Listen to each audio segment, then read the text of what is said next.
pastinya kamera, lalu flash, lalu ada trigger dan receiver. Hati-hati, jangan terbalik. Ini trigger, ditaruhnya di atas kamera. Lalu ada receiver, ditaruhnya di bawah flash. Terakhir ada arah cahaya dari bawah atau bottom light. Arah cahaya ini akan menghasilkan kesan seram atau horor. Iya. Makanya biasanya di luar negeri saat berkemah, saat menceritakan cerita-cerita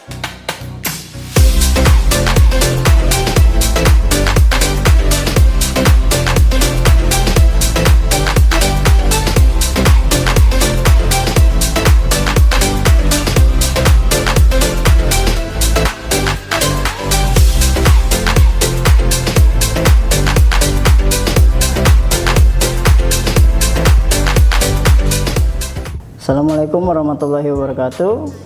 Halo sobat kompeten, bertemu lagi dengan saya Agustin Sabtono Haji yang akan membahas materi atau pelajaran tentang fotografi. Sobat kompeten, untuk materi kali ini kita akan bermain dengan cahaya. Ya, karena seperti yang kita ketahui bahwa dalam memotret kita pasti membutuhkan cahaya. Karena basicnya fotografi asal katanya dari fotos dan grafos, yaitu menggambar dengan cahaya. Otomatis salah satu hal yang sangat diperlukan dalam fotografi adalah cahaya. Nah, di materi kita kali ini kita akan membahas tentang arah cahaya.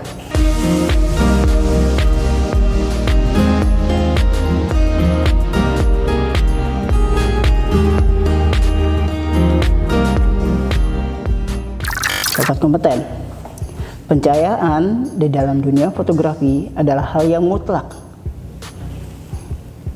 Seperti yang kita ketahui di materi sebelumnya, segitiga exposure. Ya, karena tidak mungkin kita memotret dalam keadaan gelap gulita. Kita memerlukan cahaya. Cahaya itu akan masuk ke dalam kamera, lalu diproses oleh kalau zaman dulu bahan peka cahaya. Di materi sejarah fotografi kan sempat dibahas tuh tentang obscura atau kamera lubang jarum atau pinhole fotografi. Ya, cahaya masuk ke dalam kamera, direkam ke dalam bahan peka cahaya, kertas tadi atau film tadi, kertas foto atau film, ya. Lalu diproses, nanti dicetak. Tapi kalau zaman sekarang udah era digital, udah bukan kertas foto atau film lagi, kita menyebutnya sensor di dalam kamera digital. Di dalam dunia fotografi atau di dalam dunia ini ada dua macam sumber cahaya. Yang pertama ada sumber cahaya alami, yaitu matahari dan bulan. Lalu ada sumber cahaya buatan, seperti lampu ruangan nih, ada lampu neon mungkin, lampu bohlam zaman dulu mungkin, lampu LED, petromak, lilin, atau flash yang biasanya kita tempatkan di atas kamera seperti ini, ya. Selain flash ada lagi senter mungkin, obor, ya, banyak. Itu contoh sumber cahaya buatan. Berikutnya ada kualitas cahaya. Kualitas cahaya itu dapat dibagi menjadi tiga. Yang pertama, kualitas cahaya yang keras. Di sini sinar ini dapat menimbulkan kontras yang sangat jelas antara sisi yang gelap dan sisi yang terang. Nah, itu yang keras ya, tingkat atau kualitas cahaya yang keras. Lalu ada tingkat kualitas cahaya yang sedang. Nah, di sini kesan yang ditimbulkan atau efek yang dihasilkan itu lembut. Memang masih kelihatan posisi gelap dan terangnya, tapi tidak terlalu kontras gelap dan terangnya. Ada sedikit gradasinya ya. Nah, untuk yang kualitas cahaya yang ketiga adalah kualitas cahaya yang rendah. Di sini arah cahaya itu, sifat cahayanya itu tidak kelihatan antara bayangan dengan sisi gelap atau sisi terangnya, itu tidak terlalu kelihatan. Jadi dia berbaur ya, hanya tipis, cahayanya itu tipis. Cahaya yang datang ke dalam objek, kita menyebutnya arah cahaya ya dalam dunia fotografi. Ada beberapa arah cahaya yang biasa dikenal di dalam dunia fotografi. Tapi sebelumnya, untuk membahas tentang arah cahaya ini, ada beberapa item yang harus kita siapkan. Pertama, flash, pastinya kamera, lalu flash, lalu ada trigger dan receiver. Hati-hati, jangan terbalik.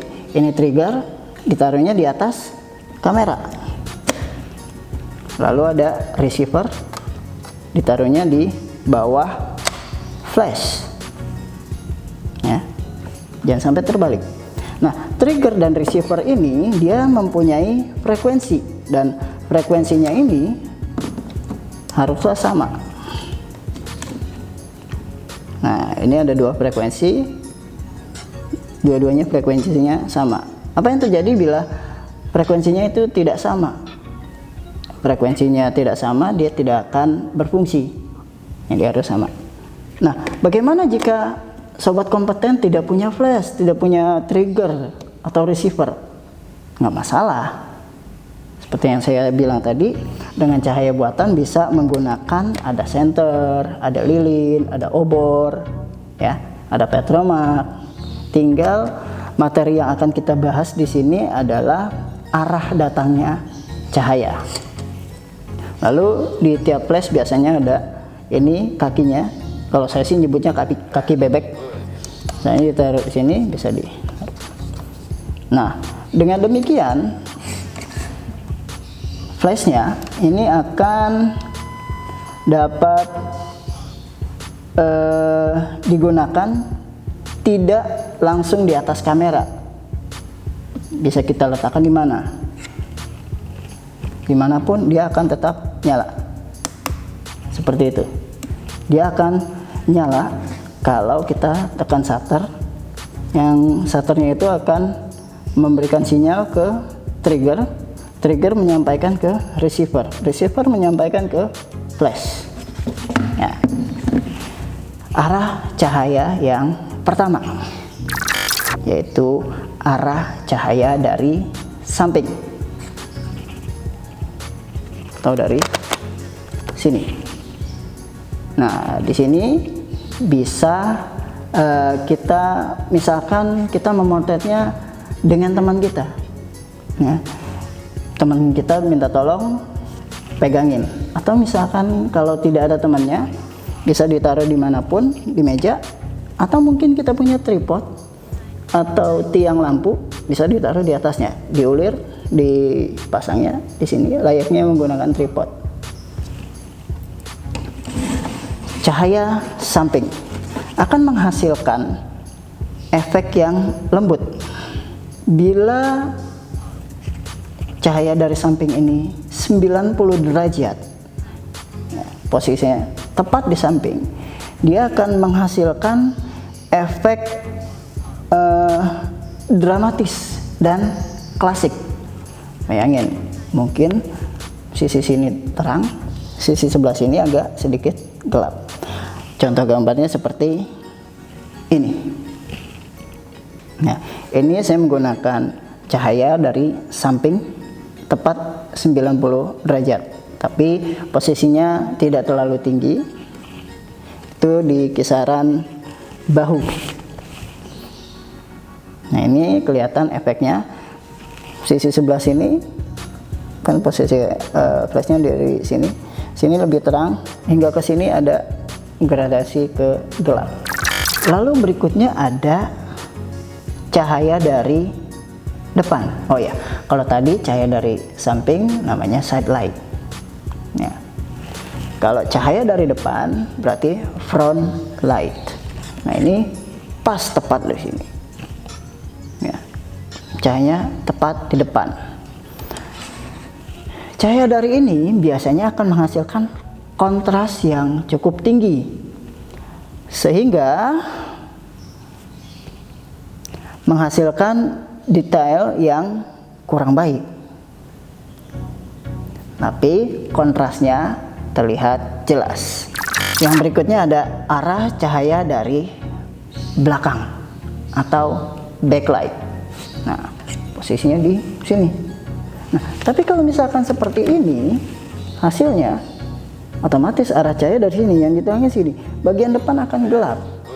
Kita rubah posisinya, tetap cahaya dari sini, tapi objeknya yang kita rubah dari samping, mungkin seperti ini. Oke. Nah, apabila cahaya yang dihasilkan cukup kuat, maka cahaya dari belakang ini atau backlight ini dapat menghasilkan siluet. Nah, mungkin sobat kompeten ada yang udah sempat nyoba foto siluet ya, atau mungkin saat motret di outdoor sempat bilang, wah backlight nih ya, mungkin sempat dengar. Nah, itu yang dibilang cahaya dari belakang. Jadi objek belakangnya yang terang, objek utamanya malah gelap. Nah, itu bisa kita siasati dengan cara objeknya bisa menghadap ke samping, sehingga karakter dari sampingnya itu kelihatan. Atau bisa juga menghasilkan rim light atau cahaya tepi. Nah, biasanya ini digunakan untuk para fotografer model untuk menampilkan efek kesan rim light dari rambut si model. Nah, disarankan untuk cahaya belakang ini lebih baik modelnya nampak dari samping, karena akan mengikuti garis tepi atau pinggiran dari objek tersebut. Berikutnya ada arah cahaya dari atas atau top light. Nah, di cahaya dari atas ini akan menonjolkan detail rambut. Nah, detail rambut seperti ini, cahaya dari atas seperti ini akan menghasilkan karakter dari rambutnya. Makanya untuk cahaya dari atas ini tidak disarankan untuk mereka yang tidak berambut.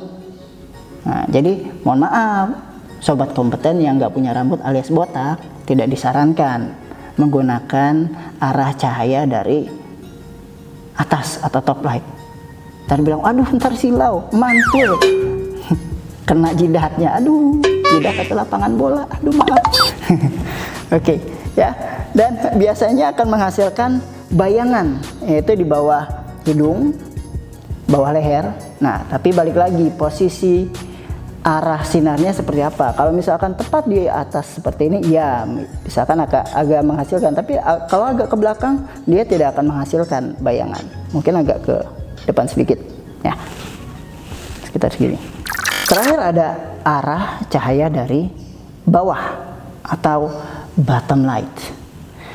Arah cahaya ini akan menghasilkan kesan seram atau horor. Iya. Makanya biasanya di luar negeri saat berkemah, saat menceritakan cerita-cerita horor, mereka menggunakan senter ditaruh di bawah dagunya. pada zaman dahulu kala. Waduh, serem banget. Kondisinya ceritanya malam-malam. Waduh, tambah serem dah. Cahaya dari bawah ini juga biasa digunakan untuk para fotografer model untuk menghilangkan efek bayangan tadi. Bayangan yang dihasilkan dari mungkin top light. Bayangan di bawah hidung, di bawah leher. Ya, untuk meminimalisir itu. Silahkan nanti sobat kompeten bisa mencoba sendiri. Kalau nggak ada flash nggak masalah, bisa pakai senter atau pakai petromak atau lampu LED, silahkan. Saya rasa cukup sekian materi dari saya, dan bila sobat kompeten ada pertanyaan atau ada permintaan atau request materi apa yang sekiranya minta disampaikan, silahkan dituliskan di kolom komentar. Jangan lupa juga sobat kompeten untuk subscribe, nyalakan loncengnya, like, dan sebarkan video ini agar kemanfaatannya dapat dinikmati bukan hanya untuk sobat kompeten tapi halayak ramai. Akhir kata, saya Agustin Sabtono Haji. Mohon maaf jika ada kekurangan atau kesalahan. Wassalamualaikum warahmatullahi wabarakatuh.